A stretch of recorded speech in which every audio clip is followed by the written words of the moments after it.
that project become finished. What I don't like is when connected, favored, and people have different rules. A lot of times people in the administration have spoken out against me and saying that you should follow the rules. But when I've followed through the history and I've been through all this litigation and I see the special exceptions made and new rules made and rules bent for this project, it's very upsetting. And the biggest rule and the problem with allowing this project to break a significant rule is it will forever be cemented as the largest building anywhere nearby. And that's the fact that it is going on the looking to be approved for 6 stories tall. It's the building that's there is compromised. It will be almost definitely being removed, a lot of that wood, and they're going to be starting from scratch from the concrete decking. I'd be willing to bet my career on it. So there's nothing to really grandfather, and this doesn't follow the grandfather clause section of the regulations. And I know you guys are just reviewing design review, but I've read all of the studies from the POCD, the 2004 redevelopment plan, all of the things that have been studied. And when they talk about Wall Street area, they've suggested time and time again, whenever the public's involved, that they should keep the historic charm of the area. Buildings should be between 2 and 4 stories without exception. And the current zoning regulations allow for a maximum height of 4 stories on Wall Street and Isaac Street. With the exception, you can get a bonus 5th story, something that I question. If 5 stories are wanted or allowed, you should just allow it for everybody. But you can get to 5 stories. There is no way to get to 6 stories unless you torture yourself and you accept a very vague spot zoning clause. But it still doesn't meet with the design keeping and the design standards, where there should be a character of the neighborhood. To have one monstrosity loom over the entire neighborhood is not something that's in keeping with the design. That being said, the beef I have with the project stems much deeper than design standards. I think that the architects involved, the third-party architect especially, had a lot of good things to say. I think that the overall aesthetic is okay. It's the height I take the biggest issue with, in combination with the fact that it's over top of an easement and they don't have enough parking, and the fact that they're without a proper legal plan, you can't have a redevelopment project. Without no plan, no project. And the redevelopment plan that this was designed under expired and or was replaced. And it's a shame that we're not having larger discussions about that, because even if you approve this tonight, and even if zoning approves this on Thursday, there will almost definitely be a zoning appeal. And there's several other lawsuits that are the first scheduled trial begins in February of 2022. February of 2022, more than a year away, starts the trial of the first litigation. So sadly, this project won't move forward. There's no tax credits to be gotten. There's no way they start a project with that. It's a shame. Anyway, I've said my piece. Thank you for not interrupting me, John. You're a good man. And you kept to your promise, and it was only 3 minutes. Thank you. Good. Yes. Moving on, if there are no other public comments, we'll move on to administration and the approval of the minutes. I'm going to suggest tabling the minutes until the next meeting, because there are some corrections we would like to make, and I prefer not to take up time in this meeting tonight to do that. So, all in favor of tabling the minutes? Aye. Aye. Aye. It looks like it's unanimous.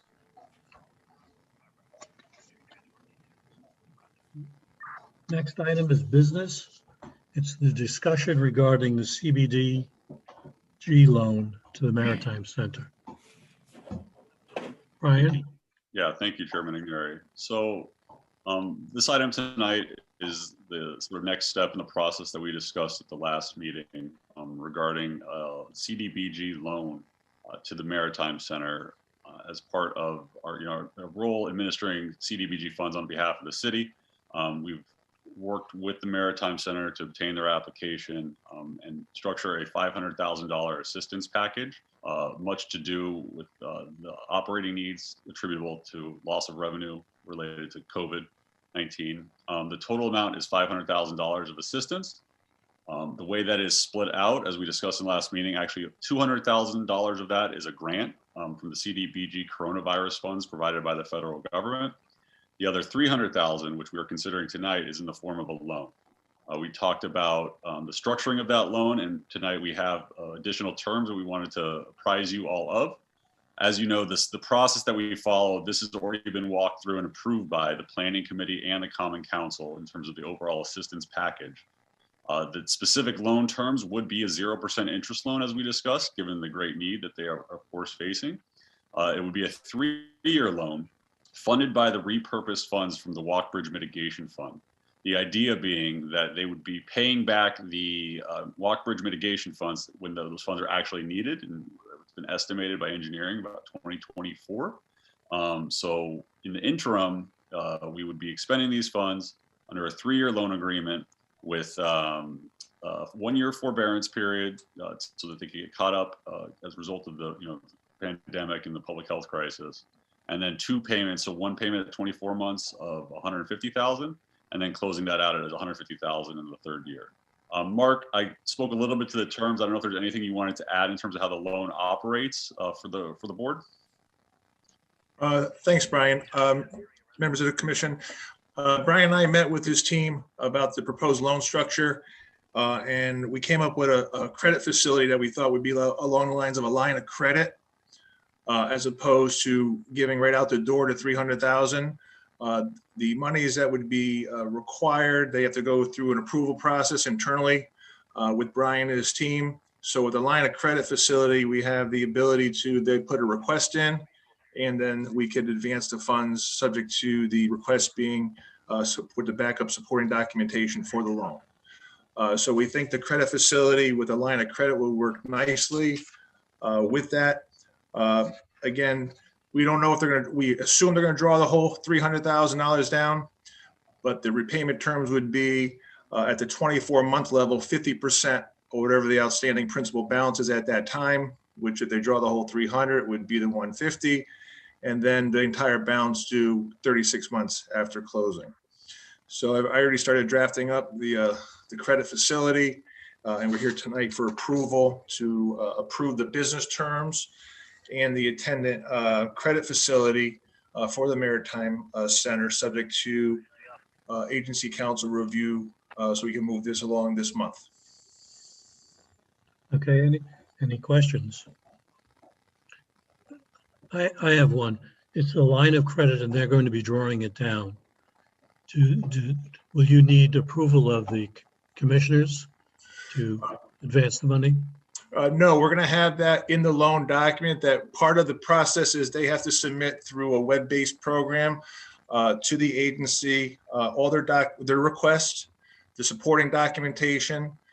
Brian and our staff will review that. If it's okay, then it just goes. So we're committing the $300,000. So long as the request that comes in meets the guidelines that Brian and I and his team are going to put into the loan document to make sure we're comfortable with, then it'll be fine.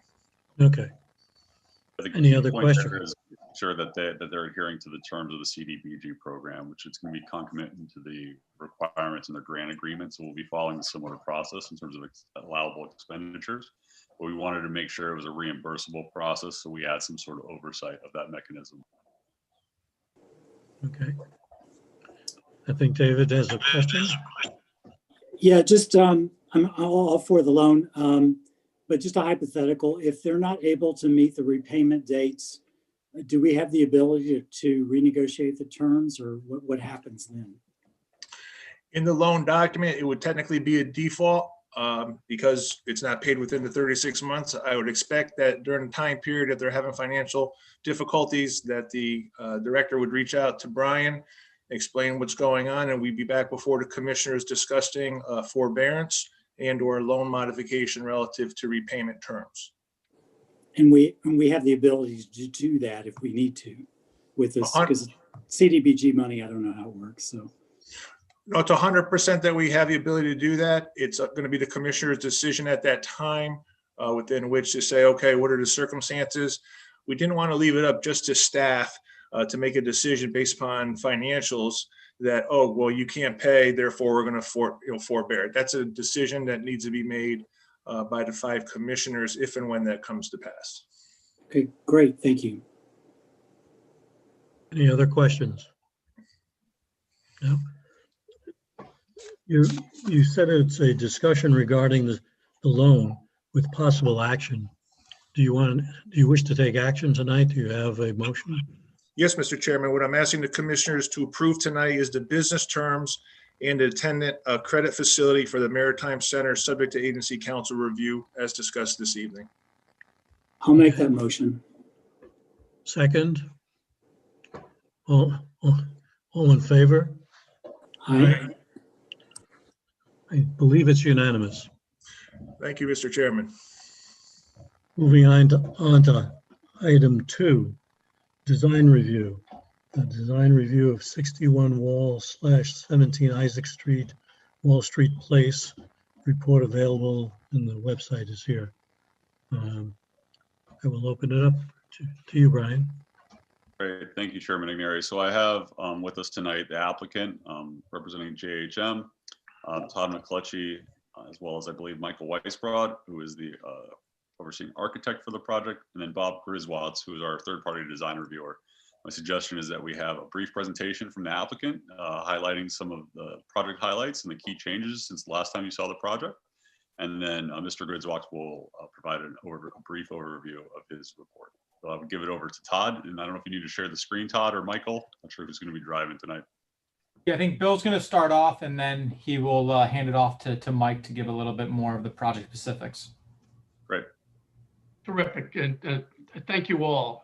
I think Brian's introduced our team that's here tonight, and to the extent you have any questions, we're all here to answer. I thought I would just begin by reminding you or telling you actually what we've done since the last time we've been before you. That was in mid-July, July 15th, when you approved the latest version of the LDA and the concept master site plan that accompanied it. At the time, we told you that we were prepared to move forward quickly and that the remaining cog was really getting our zoning approvals and getting you to endorse, hopefully, something you'll do tonight, our design review.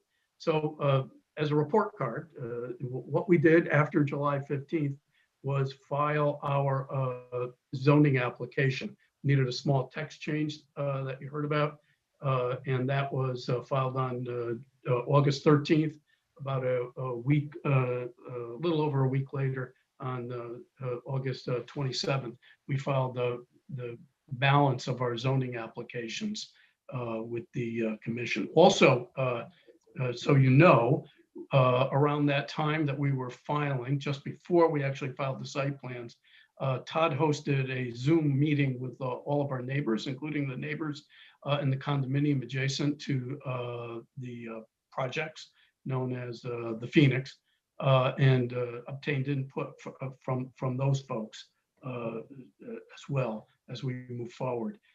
We've had our first meeting with the Zoning Commission on the 16th of September, where we gave them an overview and they set for us a timeline. Excuse me. You know, what happened first was we went to the Planning Commission. That was in September. We then followed with our brief overview for the site plan review to the Zoning Commission. We then opened our hearings on October, late October with zoning. It's continued to the 5th of November, after that to the 18th of November, to the 9th of December, the 15th of December, and finally to the 22nd. During all of that time, Mr. Weisbrod, who you'll hear from shortly, was engaged with Mr. Griswitz and his team on design review elements. I want to tell you that the building shape, massing, organization, size, programming is exactly the same as you approved in July of 2020. What has changed and has changed, we believe, and we think your staff believes, is the articulation of the building and some design enhancements that have made it a terrific looking building and something everybody in the community, including our team, will be very proud to see open and finally utilized by folks. So with that, I'll turn it over to Michael so he can very briefly grab the screen and describe the building elements to you. I would like to say that, there's a member of the public that raised a lot of issues that were unrelated to design review. It's my understanding that's the sole function of our hearing tonight. So I will tell you that the issues of height and the issue of interpretation of the zoning regulation, the issue of easements, and all that stuff has all been, discussed ad nauseum before the zoning commission. And unless you feel differently, I have no inclination to respond to any of that. Thank you. Thank you. Michael, you ready? Yes, thank you. Thank you, folks. Good evening, everyone. My name is Mike Weisbrod, and I'm with Crosskey Architects in Hartford. I'm going to start the screen share here. Can everyone see the screen? Yes. Okay, good. So it's been some time since I've been before you. But as Attorney Hennessy said, really just going to focus on the changes that have happened since that time. As he said, it's still the same basic program. There are still the same 2 parcels contained within the same massing and footprints as you saw before. The changes that I'll present tonight, which will be fairly brief, really just entail the peer review process and design development that's happened over the last few months. And before I get into those changes, just to summarize the program briefly, there are 151 apartments, 101 in the North Building, 61 Wall Street, 50 apartments in the East Building, which is 17 Isaac Street. There are 197 total parking spaces, all covered, 40 in the North parcel and 157 in the East parcel. And the North parcel also contains some retail space as it did before, which is a good segue to the first enhancement of the project. I'm going to zoom into the first floor a little bit here. We have since added about 2,000 square feet of retail to the ground floor.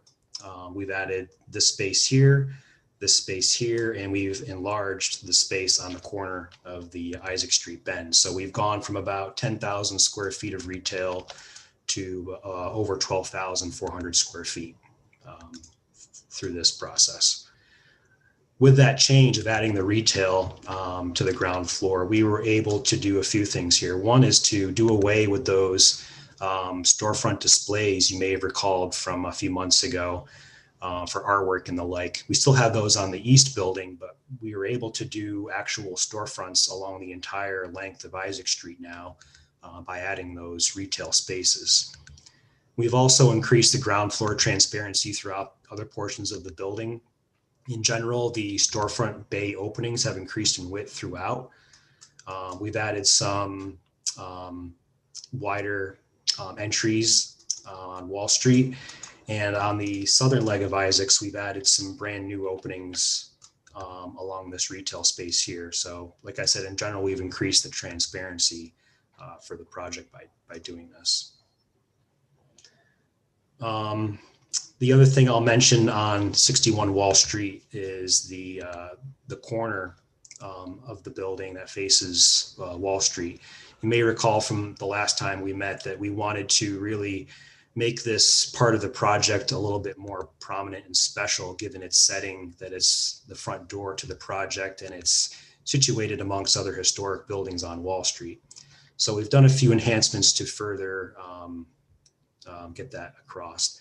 One, we've treated the windows a little bit differently, and I'm going to zoom in here. It's a little bit difficult to see, but the typical windows on the project are a 1/1 pattern. On this part of the building, they are a 4/1 Munchen pattern. So there's a little bit more decoration on the windows in this area. On the mid stories, we have some masonry lintels and sills, which are what you would commonly find in a historic building. And on the upper floor, it's treated a little bit differently, which some historic buildings are. We actually have some soldier coursing that are flared out on the sides, which are called jack arches. Again, it's a common feature you'd see on some historic buildings. The other thing we've done is to slightly increase the height of the masonry base on this area. You can see it's a little bit taller on this area than the rest of the building.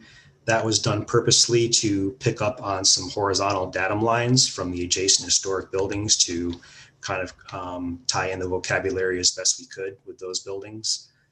And the other thing we've done is to add a cornice to the top of the building here and here, the two taller massings on Wall Street. Again, is to better reflect the vocabulary of the adjacent buildings on Wall Street. In terms of enhancements on the other building, 17 Isaac Street, there are a few things that happened here as well. One is we added some faux columns to the building. Here we have a relationship that we try to create between the upper and lower stories by lining up our windows with the express columns on the building. And what we've actually done here is add some more to further tie in the vocabulary of the upper and lower stories, again, on the back side here as well. Another thing we did to further tie in the vocabulary of the upper and lower stories, you may recall from last time that the base of the building, which is the parking garage component, was all concrete. We've extended the brick down in some areas of the building, 2 here on Isaac Street and 1 on the back of the building to further tie in, like I said, the vocabulary of the upper and lower stories to make it feel a little bit more cohesive. We made some improvements to the site as well. We've added a lot of landscaping to the back of the site facing the Divine Brothers lot, as well as the facade facing Commerce Street.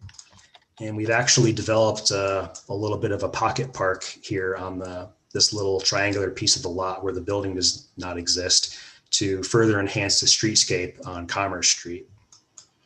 And the last thing I'll mention before turning it over to Bob is the space between 17 and 19 Isaac Street, which is the Phoenix condominium building. We were able to make some interior changes, which allowed us to get rid of the little side door here, and really doing that allowed us to open up this space and really treat it as one space versus two. I'm going to show a rendering in just a minute here to kind of show you what that is. So by allowing us to get rid of that door, that allowed us to flatten this out, get rid of this little retaining wall at the property line, and make this a lot more spacious than it is now. We've added some architectural treatments to this facade, so it's not just a blank wall. There's some visual interest there. We've added some landscaping and planters. You can see in the background on Isaac Street, there's a wrought iron gate and fence. There's another fence and gate in the background on the parking lot to the Phoenix building as well. We've added some bollard lighting and a sitting area, just trying to really beautify that area and create it as best space as we can. So I know this is very brief. I didn't really go over everything, but these are the more substantive changes. There are a lot of other refinements that we worked with Bob on. I'll call them little details and clarifications. To give you an example, we're getting into the size of the block on the masonry base, the finish coating of the benches, positioning of bike racks and street receptacles, things like that.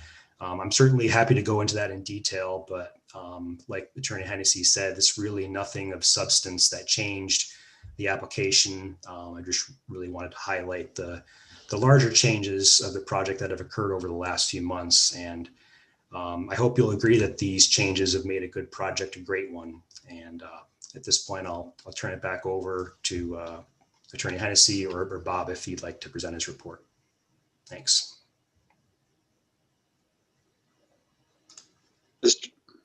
There we are. Mr. I have Chairman. nothing particular to add. Okay. Brian? Right, so I would invite Bob Griswolds, if you would like to present, give a brief overview of your review of this project. Okay, thank you very much, Mr. Chairman. Thank you. Robert Griswolds, DeCarlo and Dahl Architects, peer reviewer for the City of Norwalk. You have a fairly detailed report, and I won't try to cover it in any other than a couple of items, because I think as was just presented, a lot of what goes into making a good project better is working detail by detail through it. It's not always the big idea that makes a difference, but it's a lot of little things that make a difference. So you have a report before you. I think there's one decision, design decision, which I'd like to focus on. And I don't know if it's better for me to share my report screen, or Michael, this is the window mullioning. Do you want to try to bring that up? Okay, so you've got two different options for it. Okay, so let me give you the background. And I'm sorry, I'm not quite as, shall we say, polished as Michael or council is on this presentation. But essentially, the issue for you is that the standard for the design guidelines is a level of transparency, a level of openness on the facade. The project meets it, but within that, you have a couple of options, or two options really, on how the windows are divided as show windows. So what you're seeing is the first option here, which was what team had come up with. And I think if we focus on the Wall Street, it's probably the clearest because you get it the biggest on the screen. So a division, and Michael could go into this more, but a division of proportioned window panes that are similar to the windows up above. And then there's a second option for you,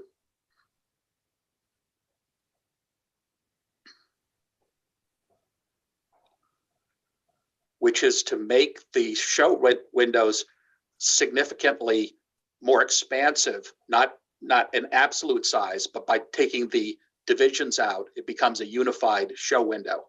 That I will make the case for this. This is the more historic way of doing, of designing show windows, that they are distinct from what's up above.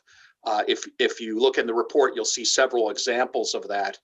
But either one, I should say, does meet the requirements of the guidelines. So this is a decision for the, I say the commission, and I'm sorry, the agency to make on this. There is, I guess I'm going to have to go to my report. There is one. Well, Michael, can you bring up the site plan with the parking at the entrance?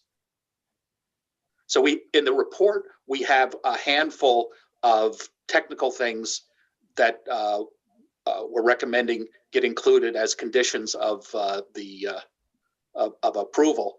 But there's also one design thing. Yes, exactly. So at the entry to the building, public lobby, there are 3 parking spaces, 1, 2, 3, well, or one further up. But in any case, several parking spaces that we think it would be better if there were not parking spaces there and the sidewalk was broadened so that there is a more public entry to the building. This is something that would need to be discussed with a number of shareholders. I think that the applicant would be generally in favor of it, but I think the merchants along the street might have some concern about losing a little bit of parking. So that's a recommendation. So there are, like I say, a handful of technical issues to be recommended to be attached to the project, and then your one design decision about the proportions of the show windows, and then one design suggestion which we'd suggest be pursued after approval. Thank you, Mr. Chairman. And any questions, please, because I much prefer questions than talking. Any question? I'd like to go back to the Wall Street view again, and I'd like to see the 2 different windows. Or you could get this. That would be okay too. That was nice. This is the one. Okay.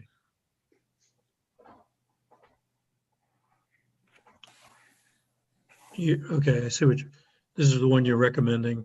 And then this is the one that the applicant has recommended, and the one with the larger single panes is what I would recommend to you. And again, if we pulled up my report, which I could do, but I'd have to have control of the screen, and God knows what would happen then. No, it's fine. I just wanted to visually check it out. Thank you. Yeah, if I could just give my 2 cents here. We prefer this option you see before you with the added mullions, just because it does sort of pick up the rhythm of the windows and also tie in with the rhythm of the door panels. Just personal preference. Okay. Thank you. Moving on. Any other questions? Seeing none? Yeah, no, I do. Sorry, it Okay. took me a minute to unmute. Just a couple of things, not to open the subject, but just to confirm my understanding of the plan and the renderings. There's actually 5 habitable stories on the front elevation along Wall Street, and the 6th story is in the rear. Is that correct? That's correct. Okay. So along Wall Street, it's 5 stories. If I may, an important thing, and Michael did not mention this because it was an update, but in the analysis in the report, a crucial thing is that you cannot see the 6 stories from anywhere on Wall and from only small portions of Isaac's. By design, the massing of the building is such that a good portion of the 6th story is hidden. Yeah, pull up a sightline study. In the interest of time, I was going to be brief, but if it helps at all, I will pull this up if I can find it. So we actually did a sightline study. We took some photos from the opposite side of Wall Street looking at the project because there was some concern raised from the public that this 6-story portion was going to loom over the historic buildings. So we took the photos from this area here, which would have been your largest angle of view to the 6-story mass. The closer you get. Michael, you're not sharing. Oh, sorry. I forgot I turned it off. Thank you, Bob. So we did a sightline study. We took some photos from across the street on Wall Street, which would have been the farthest vantage point where you'd see the most of the 6-story massing, because again, there was some concern raised from the public. And we superimpose our 3D model of the building onto those photos. So as you can see here, there's your bank building. You can, if you look closely through the alleyway between the buildings, you can barely catch a glimpse of the 6-story poking through the back. But as you can see here, just because of the angle of view, the much shorter buildings on Wall Street completely screen the 6-story massing in the back, and you're only able to catch glimpses of the 6-story pieces as you go in between the alleyways. So we're confident that the building is not going to loom over and detract from the pedestrian experience on Wall Street at all. Thank you. Question for Brian. In the approved plan regulations, or whatever you call it for this, the plan area, isn't there an expectation? And in fact, I think we even saw a proposal to add stories to those buildings next door, or at least along that run, that those can actually be expanded upwards. And if there's some expectation that may happen in the future, is that correct, or am I just making that up? That I'm not specifically aware of. Is there a specific project that you I think that Mr. Milligan actually proposed a project before the new plan was approved that did add stories to those buildings, and I think that we then allowed those in the plan to the historic buildings, that they can actually expand up. So if that, my only point is that the massing, I mean, 5 stories is still high, but it will look less as if that is built out, if there are upper stories built on the other buildings.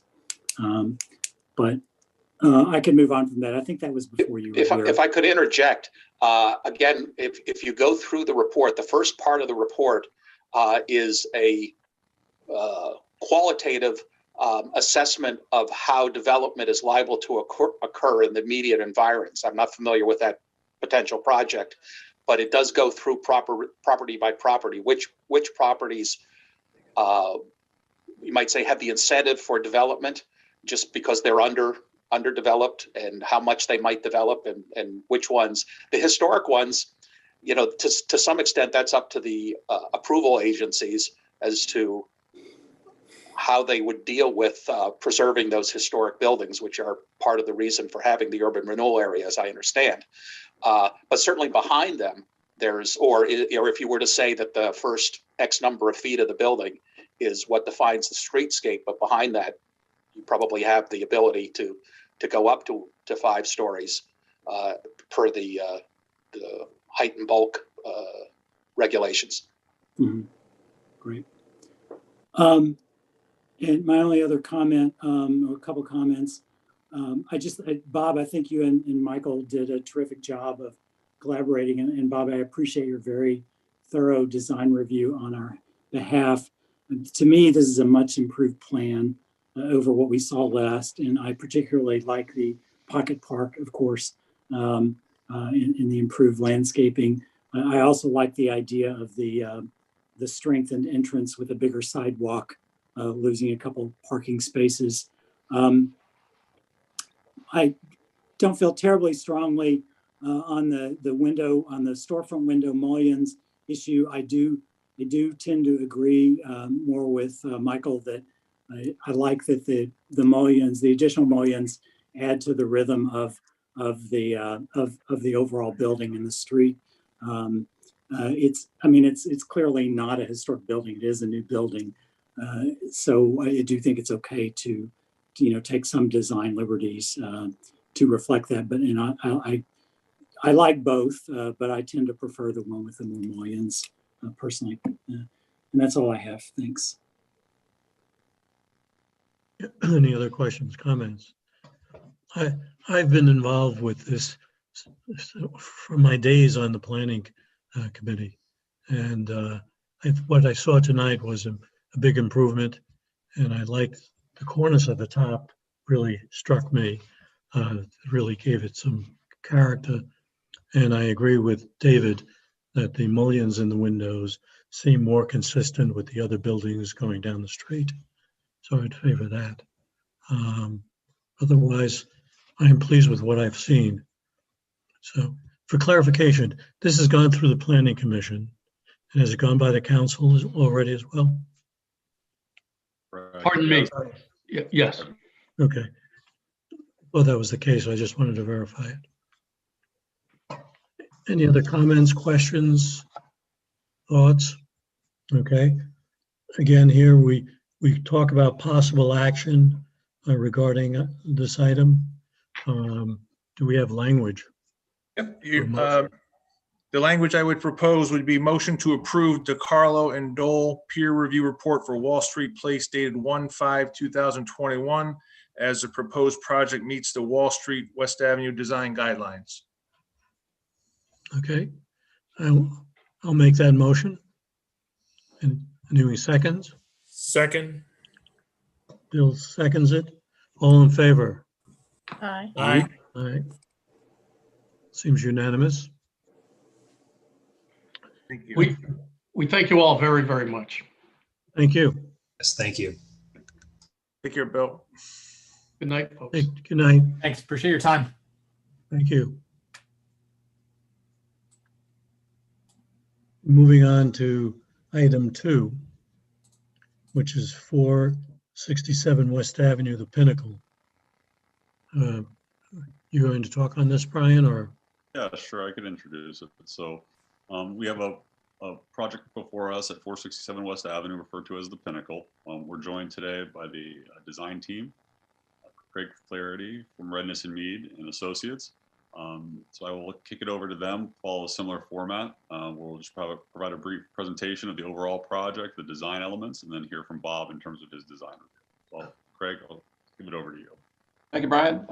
Craig Flaherty, Principal and Senior Engineer with Redness and Mead, a land use consulting company with offices in Stamford and Wilton on this project, providing engineering, surveying, and zoning consulting services. I'm joined tonight by David Sands, the Director of Development for Toll Brothers, as well as Bill Warwick, principal of Barton Partners, our project architect.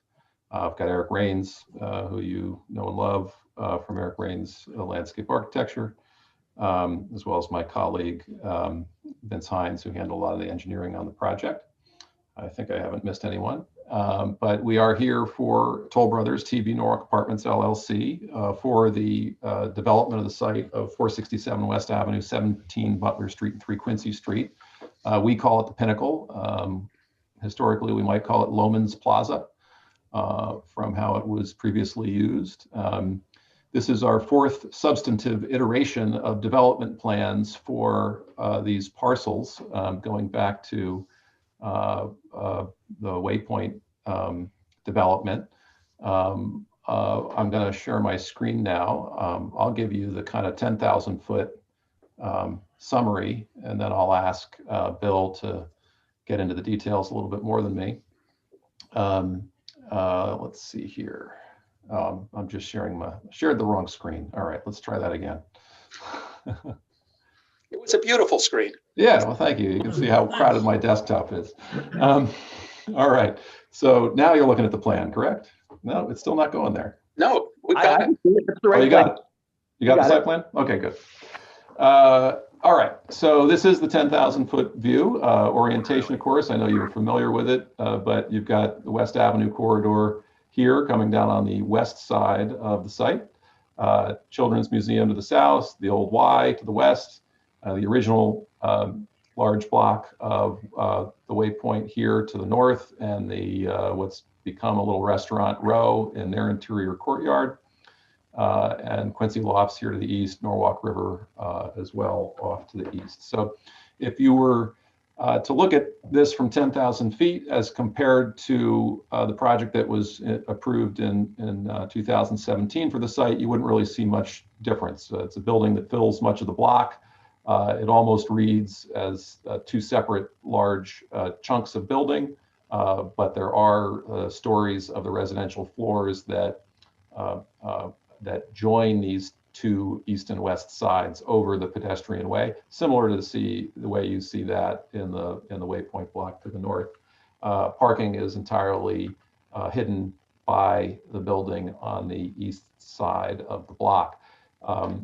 You see I'll zoom in a little bit. You see the interior courtyard on the west side of the block for building amenities for building residents.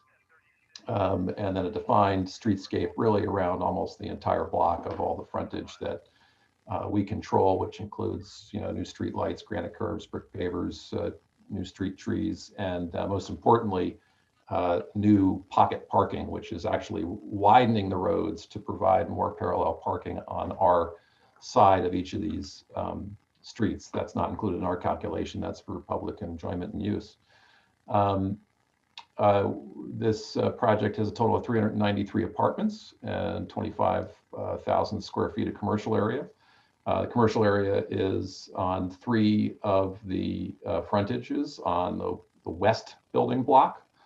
So we have commercial area on West Ave, on Orchard Street, and on Butler Street. That was one of the changes we made through the design review process, was to increase that amount of retail space by about a 60%.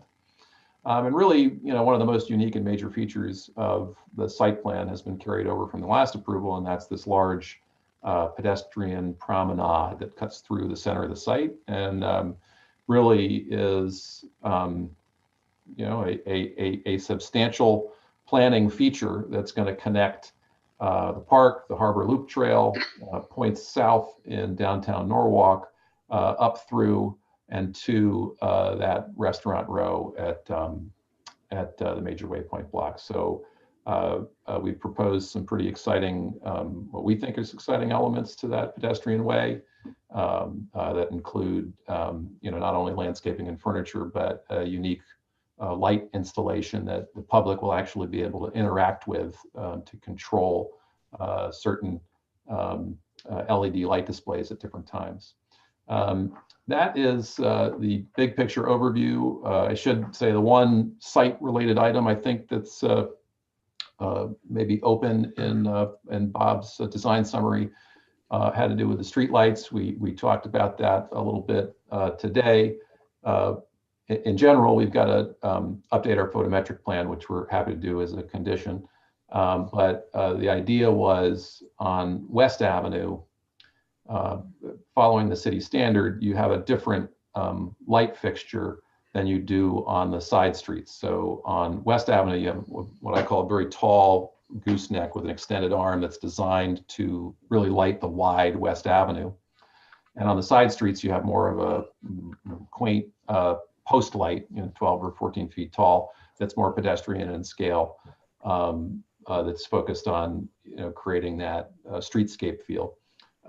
So I think in Bob's design review report, he's got actually a page on his suggestion. So his suggestion was on those tall gooseneck streetlights on West Avenue, consider placing something that would function and seem like that post light on West Avenue that provide a kind of ceiling and more pedestrian scale to the street lighting on West Avenue. We're happy to do that. It's a good suggestion. With that, I think that's all I needed to say on site before I kick it over to Bill to talk about the evolution of the design review process on the building architecture.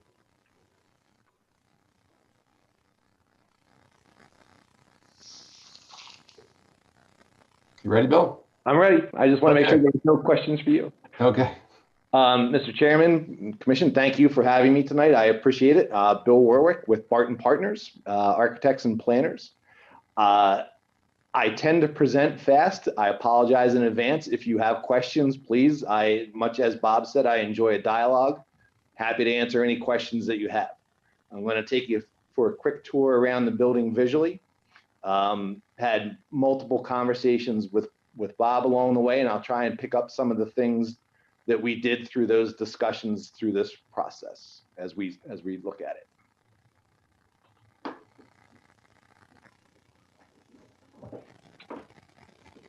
Okay.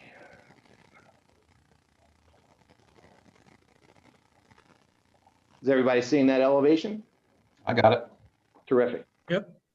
So here we're going to start at the corner of Orchard and West Avenue. And we're looking at our primary elevation along West Avenue with our retail facade. You can see how it extends up. One of the things that we discussed with Bob along the way was adding some embellishment to the cornice line. So we popped our building up a little bit. We added this cornice detail, and we carried that down the street a little bit to this piece in the back, which we'll come back to after I run through this. We have 2 open items that we reviewed today, and that will play into part of that open item. So that's this elevation. As you walk down Orchard Street, you would hit the entranceway to the pedestrian walk on the north side. So this is looking from the north to the south in the pedestrian way. The right-hand part of the image shows where the leasing area, residential lobby / amenity space is going to be. On the left-hand side, we have some townhome units where they're direct entry units. You're going to end up going down a couple steps to a door, and you'll be able to directly enter into those units. This is the corner of Quincy and Orchard. Again, we broke the elevation up here a little bit of a different base. We're starting to introduce more balconies along here. We're going to try and take advantage of some of the views to the east. Up on the top, we have roof decks. We've tried to organize the architecture in a way so that that elevation feels a little bit smaller and some of those elements fade to the background. This is a broad view of Butler Avenue as we wrap around. You see on the far right-hand side, we have one of the entries to the garage. The other entry to the garage is up on Orchard. And then we start to get a glimpse in the middle of the south view. Again, I know that this is small. We have some blowups of the entrance into the pedestrian area. And then here is that south entryway into the pedestrian area. This is open a little bit more. And we've been collaborating with Eric and his team, and they've come up with some really great things to happen in this space. These tall elements over here are light fixtures that we'll be able to train vines to grow up on. Here's a look at the connection way into the park and the Children's Museum, and a look at the retail space that's going to occupy Butler. We've also, does not reflect it in this drawing, but we've since updated and added an area over here where we can have a seating group adjacent to what might be a coffee shop or a sandwich shop or something along those lines. And here we are back again at a more close-up view of the West Avenue corner of the retail, and that kind of just gives a little bit of an embellishment of the retail detailing, which is one of the items that we'll talk about as well as we get through. So that's it. That's a quick walk around the building. That's what the building looks like. That's what the building does.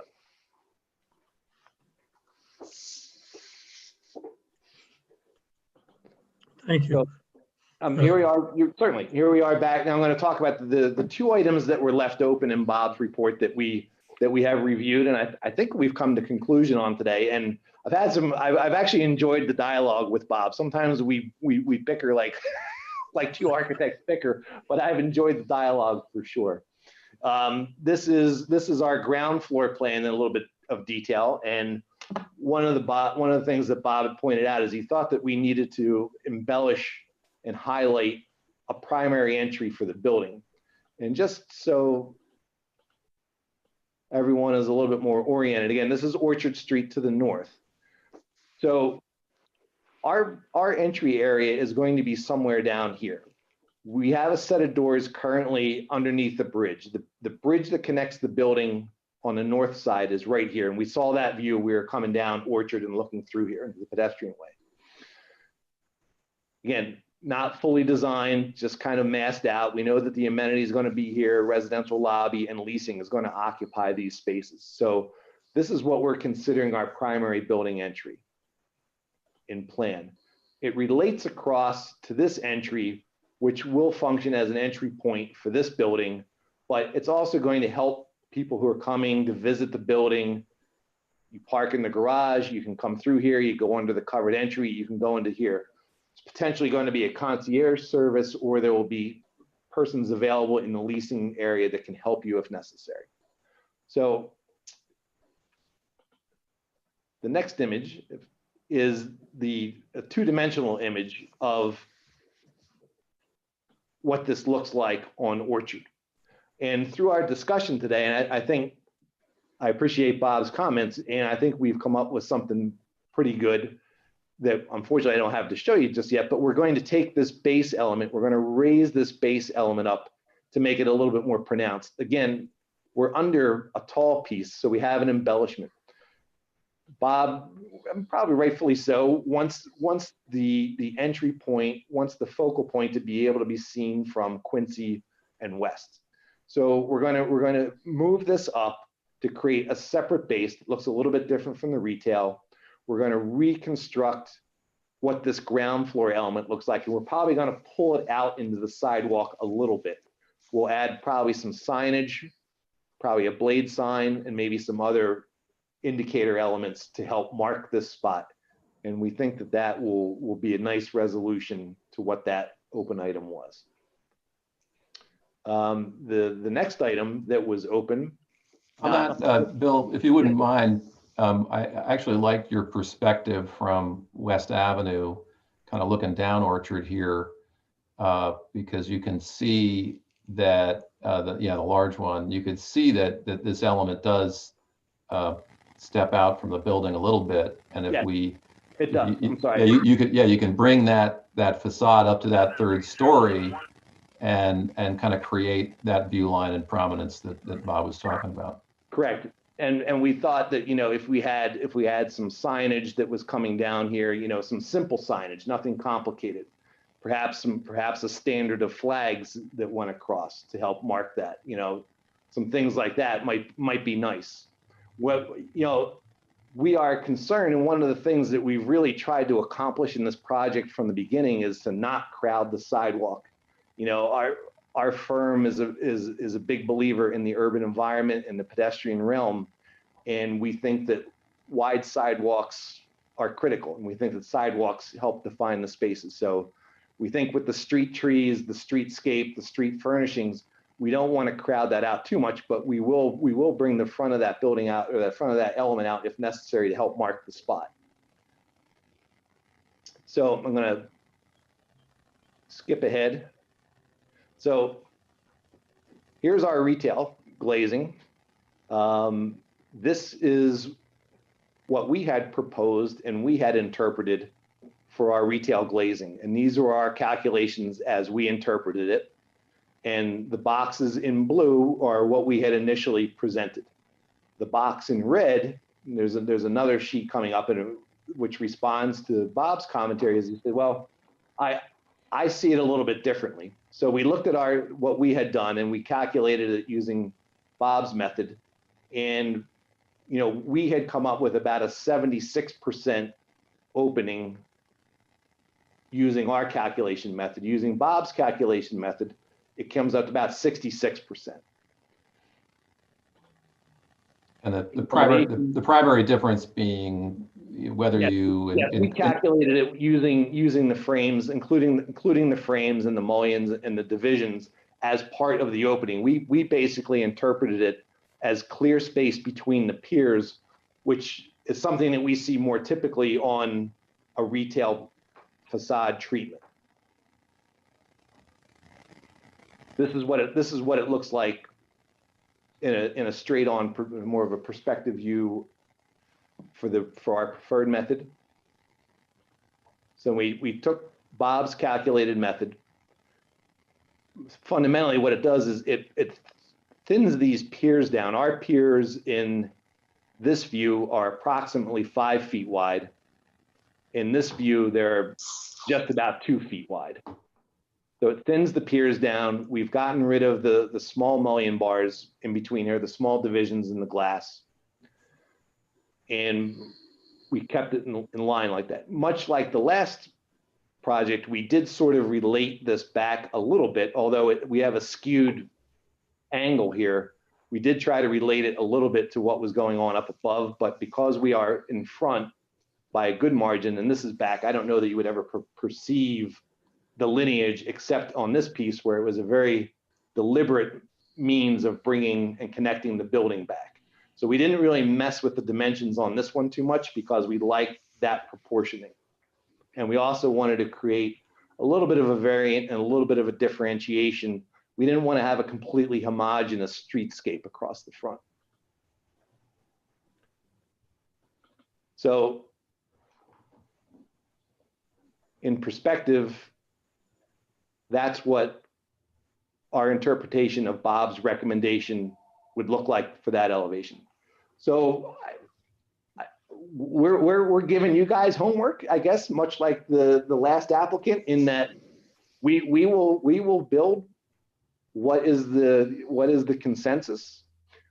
Certainly, we prefer what we've designed. We think it's a little bit more elegant. We think it gives a little bit more opportunity to do some interesting lighting and presents something just a little bit different. However, if this is the direction that you guys would prefer to go in, we will do that. And, perhaps there's a compromise, perhaps that you want something slightly in between. We're open to it. And really, that is it for our presentation. Those were the two open items, was the primary entry and the glazing. And certainly if you have any questions, I'm more than happy to address what I can.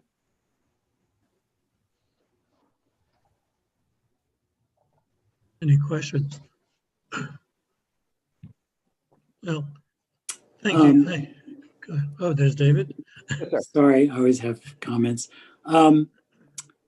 So I just had one kind of, I guess I'll do this first.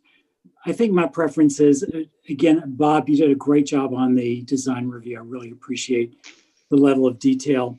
I think on these two options regarding the glazing, I prefer the chunkiness in particular of the columns because I think it relates to the upper building better.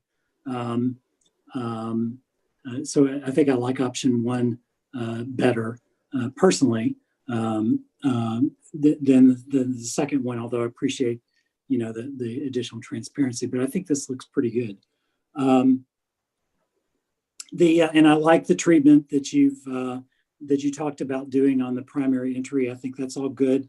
I had one little nitpicky thing, which I just want to make sure, and this goes back to what Craig was presenting on the big gooseneck lamp post on West Avenue, putting the sort of regular pedestrian street lighting lamp fixture on it. I like that idea too. I just want to make sure that fixture, because the fixture in the drawing didn't look like it, but I want to make sure whatever fixture goes there is a dark sky, full cutoff compliant fixture. Yeah, that's a very good point. Because that one looks like the ones we have in South Norwalk, which in fact South Norwalk is in the process of those are all being replaced with full cutoff fixtures this next year, including even the overhead street lighting. So it's a thing with me with all the light pollution everywhere. That's a great point of clarification, and we can make certain the record's clear on that. But I think the intention would be to use, all the post lights that go around are all LED, and the LED light source is captured in the housing and pointing down at the reflector, so it's fully night sky compliant. So we're happy to work with the manufacturer and make sure those fixtures are the same. Terrific. Thank you. That's all I have. Thank you. Brian, Mr. Chairman, anybody else? Well, I'll just comment that I'm again agreeing with David. I like the chunkiness of this presentation. It fits better with the whole building, and I'm fine with the lights. So, any other comments? Bob, did you want to weigh in on any of these suggestions or commentary?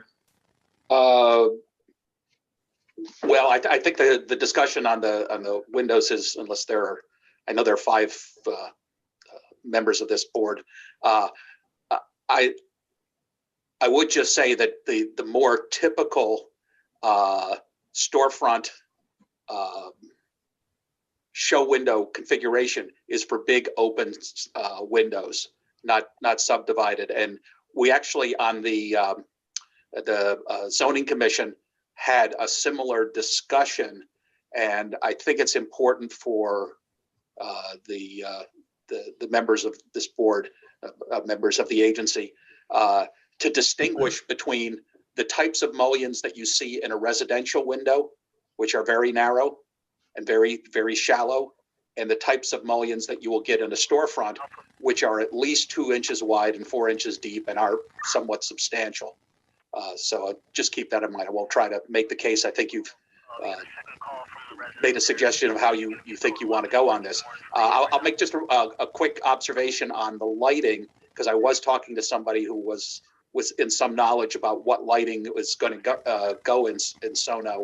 And one of the things I was very pleased with is that they're looking for, I believe, 3,000, okay, this is techie, 3,000 degree Kelvin, warmer light, which is much better than the 4,000 degree Kelvin light that you have been using in the past. So you'll like that environment much better. And if there are any turtles, they won't think that it's moonlight, which is also good. And other than that, they're again, working with Bill on this and the whole team. It's a lot of little decisions that make things incrementally better each time. And I think it's gone a long way. It was a good project coming in, and it's an even better project now. And if there are any questions about what we've, any of the report, unfortunately, doesn't reflect everything that was submitted in the last 2 days, but we'll get that there too. Thank you. Well, I would say that, we're very proud of this project, and we're pleased to be bringing it to your community. So thank you. Any other questions? Commissioners, comments, observations? No? I hear none. We talk about possible action regarding this item. Do we have language for that? Or suggested language for that? We do. What I, Brian, are we, based on what we heard tonight, I know that you and I spoke just before the meeting. Are we still consistent with conditions, or do you think that they've already been met based upon the report that's been submitted by our peer? Yeah, I think, we're still going to be expecting a final set of drawings to reflect these items, but in terms of them being included as a condition of approval, I think we're all set. Okay, so I would think then that the proposed action item would be a motion to approve DeCarlo and Dole draft peer review report for the Pinnacle dated January 5, 2021, subject to the conditions discussed tonight and further subject to the executive director's approval of the final developer drawings to be consistent with the conditions discussed this evening. okay. So I will moved. I will second it. That was Mr. Westmoreland, and then second by Mr. McNary. Okay. All in favor? Aye. Aye. I think that's unanimous. Thank you very much for your time. We really appreciate it. Thank you very much. I enjoyed getting this update. Sure. Thank you. Do I have a motion to adjourn, or is there any other business we wish to discuss? Brian, anything else on the table? No, I think we're all set. Do I have a motion to adjourn? So moved. Seconded? All in favor? Aye. Aye. Better Much be. louder response this time. Good night, everybody. Good night. Good night. Happy New Year again. Happy Thank you. New Year. Sure. Thank you.